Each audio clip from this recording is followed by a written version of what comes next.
"You're not worthy to be my son's wife. So, divorce him right away." "Yes, I'd love to," I replied cheerfully to my mother-in-law's words. I'd been waiting for this moment for a long time. My name is Sophia. My husband Matthew and I have been blessed with 2 daughters. My daughters grew up healthy and happy, and I have no complaints about my life. But I have one huge concern, which is my mother-in-law.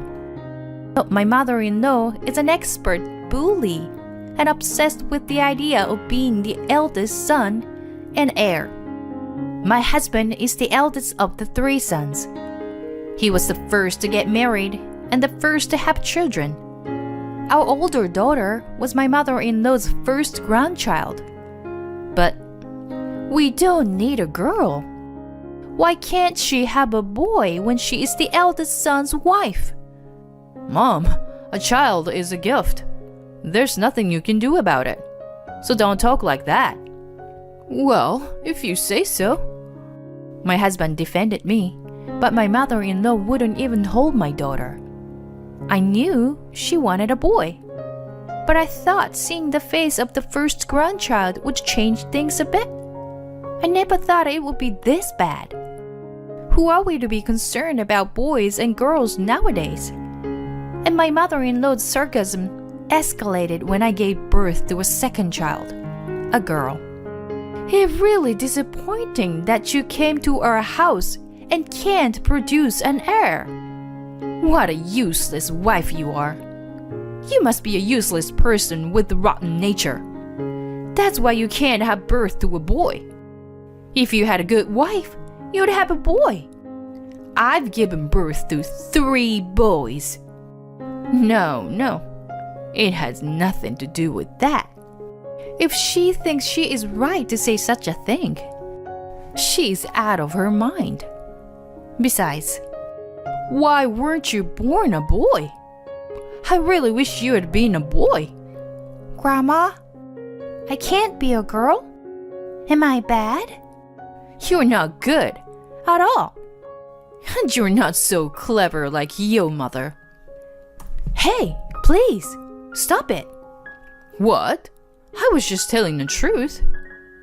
My mother-in-law even verbally abused my daughter. I couldn't stand it anymore.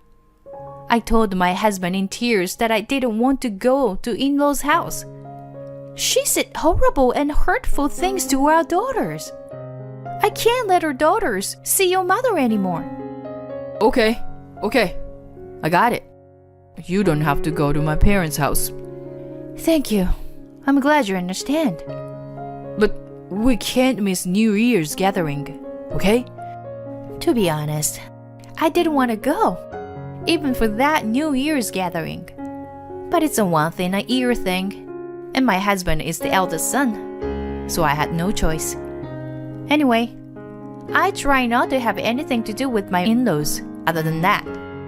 But recently, after work and on his day off, my husband goes to his parents' house for any reason he can think of. I was at my peak.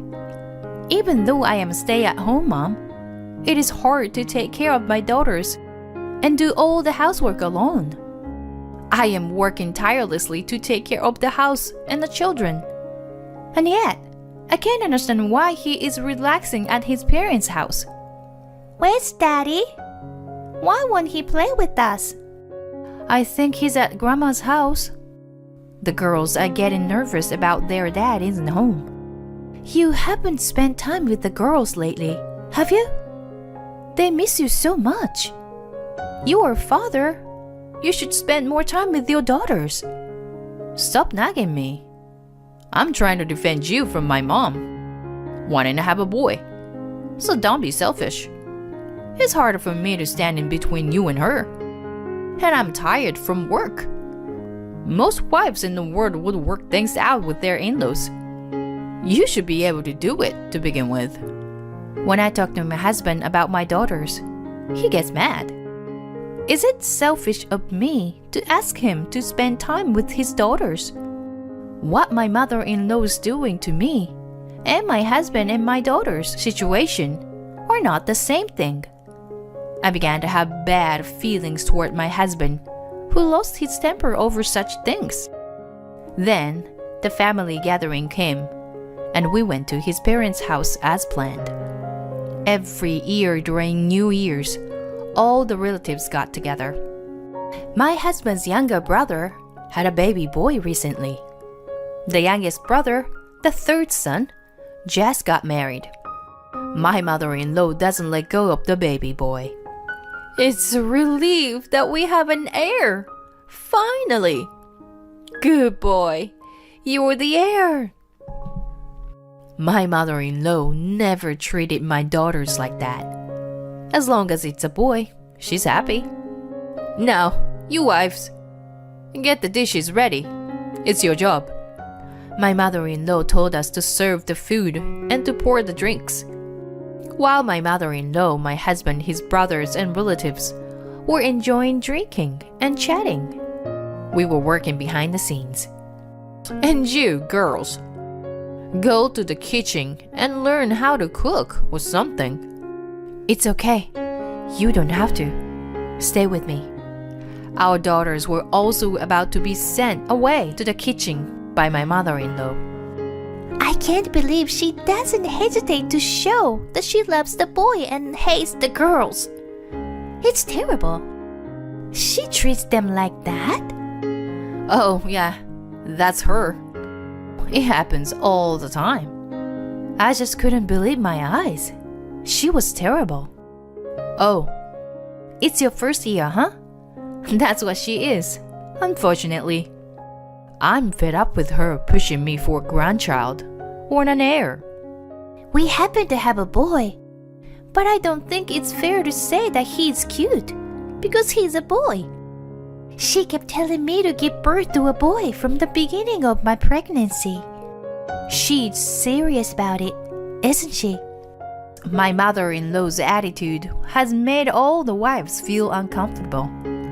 Having a mother-in-law like this, I can't help but be concerned about our future. The baby boy was cuddled and cherished by one relative after one another. My mother-in-law seemed pleased with herself, and she began to bully me as usual. My second son's wife gave birth to a boy. But I'm disappointed that my eldest son's wife is useless and can't give birth to a boy. I don't know what on earth she became a member of our family. When she got drunk, she got even more heated. She's not the right wife for us. What kind of upbringing did she have that she can only give birth to girls?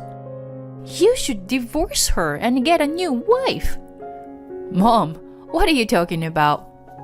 Well, even if your wife can't have a boy, we're safe now. We have this baby boy. He's not the eldest son's boy, but it works too. I'll have to put up with that. It's true. I guess I'm more comfortable here. Maybe I'll get a new wife and move in here. Yes, you should. All the relatives laughed at my mother-in-law's and husband's words. Not only my mother-in-law, but even my husband made fun of me. What kind of a joke is this?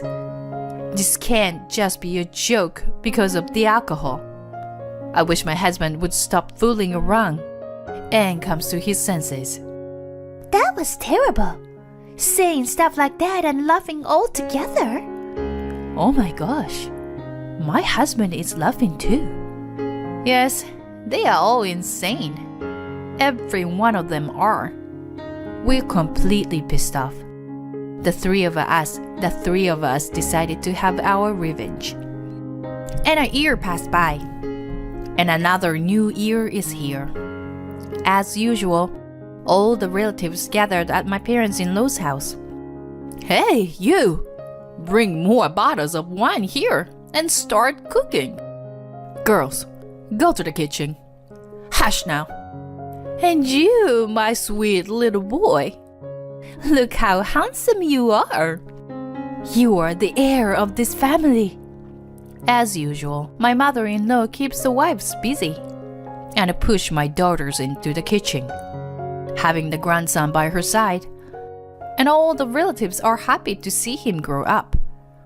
The firstborn son's wife is worthless because she can only give birth to girls. Why did he marry such a wife?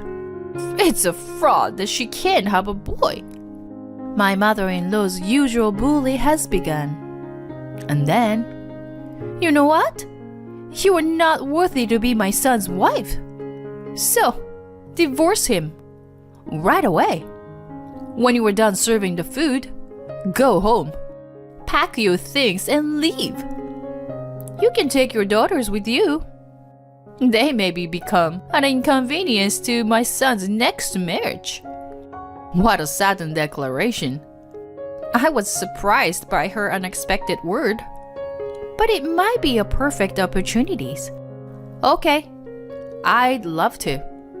I'll gladly divorce him. But he should take the blame. I stepped forward and confronted him with the divorce papers. What? What? You're the one who can't produce an heir.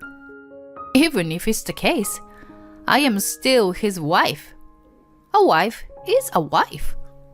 Do you know what it's called when a man has an affair with another woman while he's still married? It's called adultery. I put the envelope in front of him and handed it to all the relatives. What? How did this... What? Is this? Inside the envelope was a picture of my husband and the scene of the affair. My husband and my mother-in-law rolled their eyes. The relatives are in an uproar. So, you are legally responsible for the affair. See you in the court. What are you talking about? You're the one who can't even give birth to a boy. How selfish you are. The second son's wife, who is also upset with the whole situation, said, Don't you have any shame in blatantly favoring the eldest son? Especially when in an ordinary family with no significant assets? Whether it's a boy or a girl, having a child without any health issues is the most important and difficult thing to do. Don't you understand that simple thing after having 3 children? Well, the man in this family don't even know that giving birth is a life risk. The second son's wife stared at her husband. Then she picked up the son, who was being held by a relative. I didn't give birth to a child for this family. When Matthew has a boy, that baby will come first than any other children anyway. What kind of a mother would shut up when her children were treated like garbage? I can't raise children with a father like you laughing out when you shouldn't. I'll get custody of my son, and I'll never see you again. What? The second son's wife also handed over the divorce papers, and the third son's wife followed. You may not understand how precious it is to be blessed with a child, but you only have boys and don't even pay attention to girls. And when your 2 brothers get divorced, it is my turn to get all the bullies from your mother, nagging me to give birth to a boy. So, I want to insulate ourselves from this house to protect our family. You can choose to divorce me, or you can choose to leave this crazy family and protect your own. Wait, what? The youngest son's wife also served him with divorce papers. The husbands were in a panic with the divorce papers from all 3 wives. All the relatives looking uncomfortable. And the mother-in-law's trembling with anger. Don't you guys take everything upon yourselves? What? Who is the selfish one here? Don't you realize how selfish and insane you are? What? I don't think I can have a proper conversation with you. I'm going to ask for a lawyer. So, keep that in mind. Hey, Sophia! I'm sure you'll hearing from my lawyer later. We'll talk through to him. Whoa! What the hell? You only have one choice. You can't choose both this house and me. No. Wait. We, 3 wives, left our confused husbands and went back to our parents' house. After that, I divorced my husband. My ex-husband came to my parents' house every day. He had left all the housework to me without taking care of his children and had been having an affair. So I ended up getting more alimony than I expected. I noticed the affair when I checked our joint savings account. What? It's gone. There was 60,000 in there, and now it's not there. This was something we had discussed as a couple and saved for emergencies. I wanted to believe my intuition was wrong. So I requested an investigation immediately. But as a result, I found out that he was having an affair. He took advantage of the fact that my ex-mother-in-law hates me and told her he wanted to divorce me. Actually, I'm thinking of divorcing Sophia. Great! Then I'll kick her out of this house for you. It's best to get rid of such a hopeless wife. He didn't know that the money was jointly owned by 2 of us. And then he got caught in the affair. How stupid he was. The alimony and child support payments are going to wipe out that savings. The second son's wife also divorced him after fighting a case to court. She got custody of their son. Please don't take my son away from me. My mom told me not to be taking him away. He is the heir. What? What did you say? The second son cried and pleaded at the mediation. Because he added a few unnecessary words, he didn't get any visitation with his son. They even issued a restraining order against him because of the risk of him being taken away. The youngest brother did a lot of research on childbirth and parenting. He realized how bad the family's tradition was and apologized to his wife. I'm really sorry. My family was crazy. I know that now. I'm going to cut a tie with my mom and dad. I'm going to protect my own family as a husband. That's how he told his mother, and he really did cut a tie. The mother-in-law, ex-husband, and second brother are all blaming each other. And it's an ugly fight. The ex-husband and the second son can't afford to pay alimony and child support. They are having a hard time. Why is this happening when we finally have a baby boy? It's your fault, Mom. We have to pay alimony and child support. We're in huge debt. It's your fault for having an affair. In the end, my ex-husband and the second son left their mother. The 2 sons and grandchildren were gone. And my ex-mother-in-law is now living a lonely life by herself. I had been preparing for my divorce, so I was able to move on smoothly and start a new life. My ex-husband pays me child support every month. I plan to live a steady life for my daughters. Mom, we ran a race at daycare today. Oh, really? I'm sure you must be tired then. You are tired from your work too, Mom. I'm okay, honey. Thank you. All right, let's eat. What makes me the happiest now? It's seeing my children's cheerful and smiling faces. Using the money from my ex-husband and his adulterous partner, we are planning to go on our first family vacation overseas.